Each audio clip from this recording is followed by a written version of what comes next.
बात कुछ साल पहले की है। मैं अभी अभी नहाकर लौटी थी कि खबर आई कि गांव के पुराने कुएं में कुसुम गिर गई है।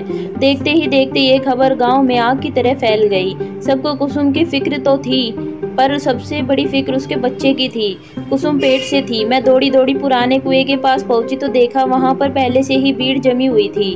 गांव के एक आदमी ने कुएं में छलांग लगाई और कुसुम की लाश को रस्सी से बांधी, क्योंकि कुसुम को तैरना नहीं आता था और उसने दम तोड़ दिया था। उस समय वह पेट से थी। पानी में गिरने के बाद वह चीखी होगी, चिल्लाई होगी, पर पुराने कुएं में कम ही लोग पानी भरने आते थे, क्योंकि कुसुम का खेत कुएं के बगल में ही था, इसलिए उसका इस कुएं पर आना जाना लगा रहता था। पहले भी कई बार वह इस कुएं से पानी भर चुकी थी, पर इस बार उसके किस्मत में कुछ और ही लिखा था। लोग कुसुम की लाश को ऊपर खींचने लगे। जैसे ही कुसुम की लाश को ऊपर निकाला गया, उसके घर वाले फूट फूट कर रोने लगे। घर में नए मेहमान के आने की खुशी अब मातम में बदल चुकी थी। कुसुम का पति तो सुन्न होकर कुसुम के चेहरे को देख रहा था। ना ही वो रो रहा था और ना ही उसकी आंख से आंसू आ रहे थे, तो बस बिना अपनी पलकें झपकाए कुसुम को देखते ही जा रहा था। कुसुम तो वैसे दुबली पतली ही थी, मगर पानी में ज्यादा देर रहने के कारण उसका शरीर फूल गया था।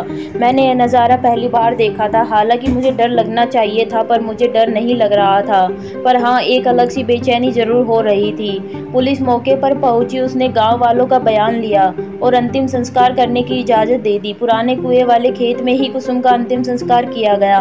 मौत तो इंसान के हाथ में नहीं होती। शरीर से आत्मा कब निकल जाए किसी को पता नहीं चलता। कहते हैं अंतिम संस्कार करने के बाद इंसान की आत्मा को शांति मिलती है, मगर आत्मा खुद ही शांति न चाहे तो।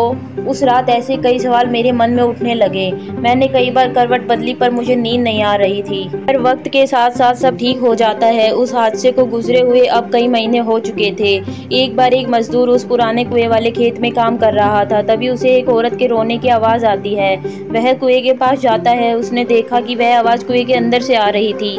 जैसे ही वह कुएं के अंदर देखता है, अगले दिन उस मजदूर को तेज बुखार आता है। तेज बुखार से उसका शरीर तप रहा होता है। वह बार बार कहता रहा कि मेरे पास मत आओ, मैंने तुम्हारा क्या बिगाड़ा है, मुझे छोड़ दो। उस शाम उस मजदूर की मौत हो जाती है।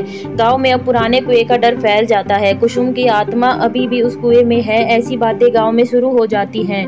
कुसुम के घर वाले भी कुएं के पास वाले खेत में खेती करना छोड़ देते हैं। ये सब सुनकर मुझे कुछ समझ नहीं आ रहा था। मेरे दादाजी के भी गुजरे कुछ ही महीने हुए थे और उनका अंतिम संस्कार तो हमारे घर के पीछे ही किया था। फिर मुझे कभी मेरे दादाजी क्यों नहीं दिखाई दिए। मेरे दादाजी कहते थे कि इंसान मरने के बाद कुत्ते का जन्म ले लेता है। इत्तेफाक से दादाजी के गुजरने के दूसरे दिन हमारे घर में कुत्ते का एक बच्चा लाया गया, जिससे कि घर की और खेती पर नजर रखी जाए। मन में सवाल फिर से उठने लगे। मुझे कई बार उस पुराने कुएं पर जाने की इच्छा हुई, पर डर के मारे कभी हिम्मत नहीं हुई। हालांकि हमारे घर तक आने का सबसे छोटा रास्ता उसी कुएं के पास से गुजरता था, पर यह सब होने के बाद हमने दूसरे रास्ते से आना जाना शुरू कर दिया। एक रात पिताजी बाजार से घर लौट रहे थे। आज उन्हें बहुत देर हो चुकी थी। बारिश का मौसम था, रात का अंधेरा और उसमें काले बादल। अचानक जोर से बादल गरजे और बारिश शुरू हो गई। पापा एक पेड़ के नीचे रुक जाते हैं और बारिश रुकने का इंतजार करते हैं। बारिश रुकने की बजाय और बढ़ रही थी। उसके बाद उन्हें पुराने कुएं के पास एक छोटा सा रास्ता याद आया। मेरे पापा भूत प्रेत पर विश्वास नहीं करते थे। पापा पुराने कुएं के रास्ते पर चल पड़ते हैं। चारों तरफ अंधेरा और तेज बारिश की आवाज। पापा तेज चलने लगते हैं। तभी उनके पैरों के साथ पायल की आवाज आने लगती है। पापा एक जगह रुक जाते हैं तो पायल की आवाज भी शांत हो जाती है।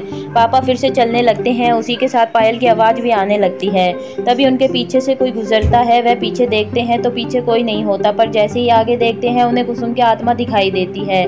उसे देखकर पापा की आंखें फटी की फटी रह जाती हैं। वह डर के मारे पीछे जाने लगते हैं और कीचड़ में फंसकर गिर जाते हैं। कुसुम की आत्मा धीरे धीरे पापा के पास आने लगती है।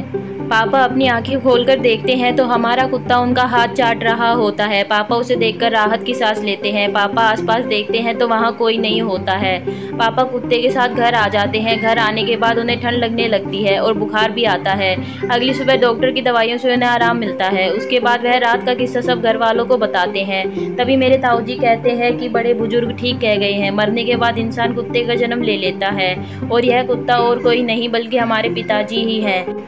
उन्हीं ने ही तुम्हारी उस आत्मा से रक्षा की है। फिर से मेरे मन में कई सवाल उठे, पर इस बार मैं समझ गई थी कि कई सवाल ऐसे भी होते हैं जिनका जवाब आज तक इंसान ढूंढ ही नहीं पाया।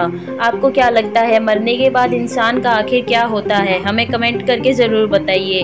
और अगर आपको हमारी यह कहानी पसंद आई हो तो चैनल को सब्सक्राइब करके वीडियो को लाइक ज़रूर कर दीजिएगा। और ऐसी ही मज़ेदार कहानियों के लिए हमारे चैनल पर बने रहिए। Thanks for watching.